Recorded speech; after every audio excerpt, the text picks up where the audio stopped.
Isisiwalat ko na lahat ng aking nalalaman, sinisigurado kong ikay may matututunan. Ganari ang aking recipe ng Pinoy style spaghetti. Natutunan ko ito noong panahong ako'y nag-OJT. Nagpirito muna ako ng hotdog bago ko isunod ang karne. Kalahating baka at kalahating baboy ang pyesa kong are. Hindi mo siguro mababasa sa libro kung paanong diskarte ang idadali ko din eh. Pinalasahan ko muna ng asin at paminta bago ko kalikarin sa tabi. Isang damukal na sibuyas na. Kasunod naman yan ay ang bawang na. Gagamit din ako ng red bell pepper na pula. At syempre, jolly mushrooms, pieces and stems. Dahil may taglay itong sustansya, napaka-convenient gamitin lalo't easy open ang lata. Nile-level up niya ang putahe natin dahil yan ang sarap ng Jolly Love. Hahaluin ko muna at di napapasok ang ilalagay kong mga panimpla. Brown sugar, 1 kutsara. Naglalagay din ako ng kaldereta mix kaya hindi mo basta-basta mahuhulaan ng lasa. Pero ngayon alam mo na, pwede mo itong gawin sa birthday ng iyong pamangkin. Siguradong matutuwa sa iyong lola mo't tiyuhin. Liver spread pa at wag ka. Hindi ito crossbreed ng spaghetti at kaldereta ha.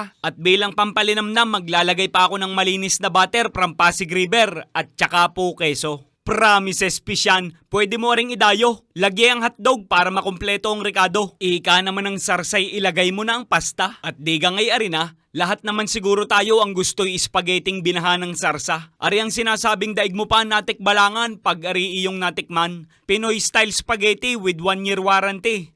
Ay inang!